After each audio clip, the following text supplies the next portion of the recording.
What's going on YouTube and Nerfers? Just want to show you a new project I've been working on. It's an HPA project called Æther. Æther means the pure wind. It's a talon fed half dart, obviously, HPA blaster powered by the Roboman Nomad core. So uses multiple parts in here. This is my first full blaster design. I did borrow some parts from some creators, obviously. We have the lynx grip here that I've remixed as well.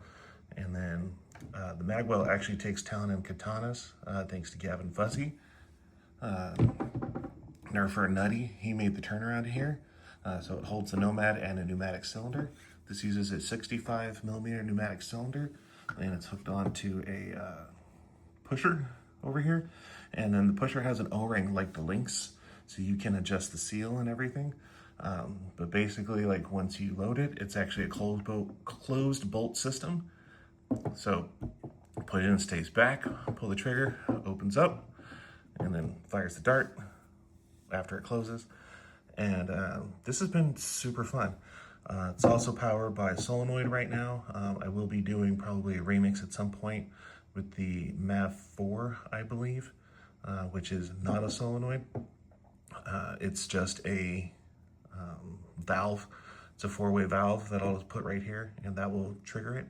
This uses a 21 amp switch, which is overkill. You know, the regular big 15 amp switch would be fine. And I use that one because I honestly like the big clickies. Makes me happy. LiPo is housed in the back. I bought a specific LiPo on Amazon that fits in the buffer tube, but I had to switch the connector from the Tamiya connector to a an XT30. So minimal hardware, like not a whole lot here. This top bolt here is an M5 by 150. Same with the two front bolts here that kind of hold it all together with some M5 nuts locked in here. These back ones are M5 by 180. And then all of these M3 screws are the same size. I'm trying to remember off the top of my head, but I think they're like 12, but there's just a couple. And then the top rail, this uses like the dovetail system that Shoeless Historian uses on his blasters. So there's like a rail this rides on, and then just some M3 coarse thread screws that hold it all together, M3 by 8. My goal with this was to definitely use the same size Allen key. Uses the 2mm Allen key for all these, and a 4 for the longer bolts. But yeah, I'm gonna be using, I just got permission, Gavin's other mag release for this that almost makes it like a trigger guard. We have the Foster connection here. So I used 4mm lines across the whole thing, except for the main line here. The main line is a 6mm. So that's that. I will do firing demonstration next, and I'm super stoked about this. This is my first full blaster design. Everything else I've always done has been remixes of like Lynx or other products. I've done an M4X remix by Tinkershot, and also known as Spitfire Products. I've done various Lynx remixes as well, do things. I'll give a shout out also to Jacob Deathtree, because I've always liked the shapes of these slots, so I add them to everything. So this is the kind of PKI shaped slots. These are actually technically M-LOK size, so I actually think it would work for M-LOK. I'll test that as well. But this is my blaster. Hope you like it. Files and build of materials and everything will be coming soon. Not a bad build to do, and it's just super fun. Like I said, line comes off the bottom here with the Foster fitting, and then I'll probably run my tank in a backpack. So I have ideas for future releases once I kind of understand things better, because this is completely new to me. I've never actually had anything like this before. So I think eventually I might want to do a different regulator on the back to do basically a bottle stock with the 18 CI, the cubic inch bottle. So that's probably going to come in the future if I decide to. But right now, like I said, this is powered by a 2-way solenoid, which then drives the pneumatic cylinder, which is a 2-way cylinder. So yeah, so here we go with the firing footage. All right, here we go. We're gonna have a firing demonstration along with, we'll get some chrono numbers. I went ahead and bumped the PSI up to 100. When I was at 80, I was hitting about a 183 average with heavies. So that's good. These are just some fresh heavies in my Unicorn mag. I almost exclusively use Unicorn mags because of my Sweetheart Storm. It works really well in AEBs. So, sorry. You can see it here.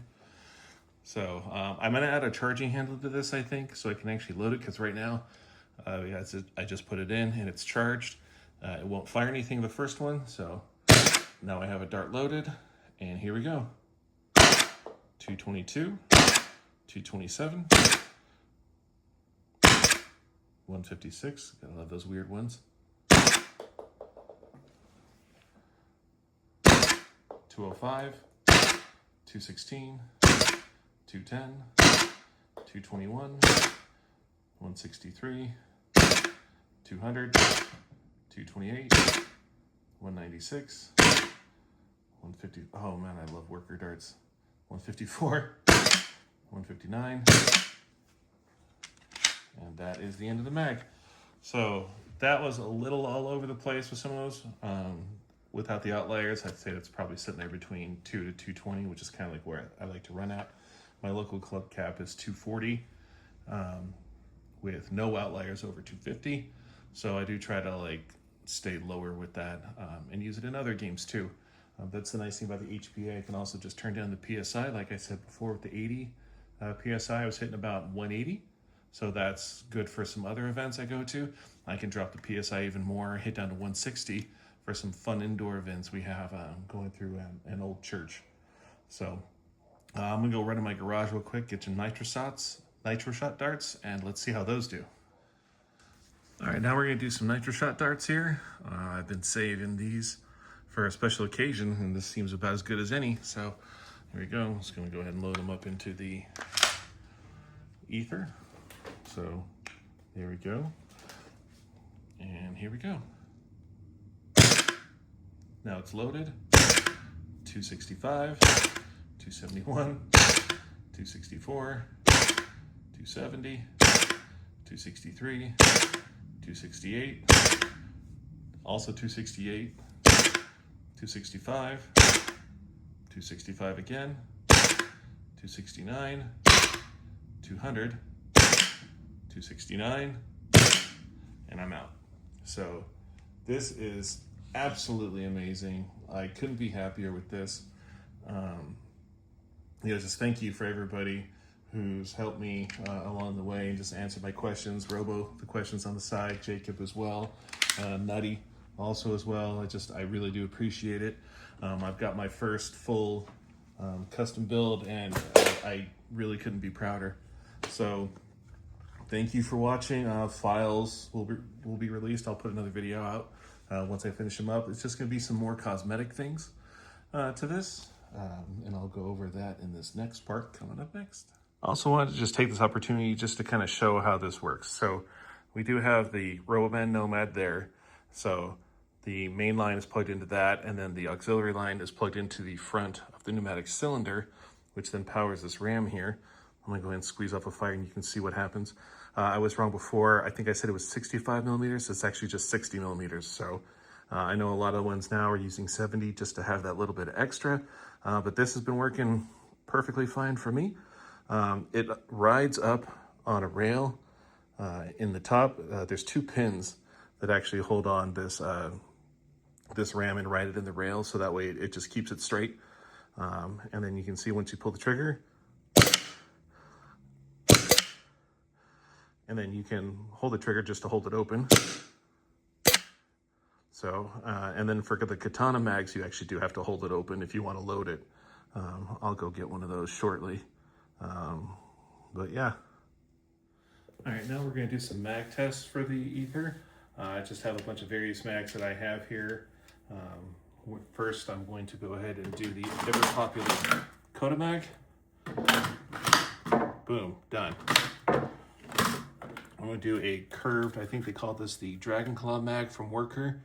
It came with the Seagull. I don't really use this, but boom, works. Then I have the longer worker mag. I kind of forgot what this came. Oh, this came with the Wasp 77 when I used to have that.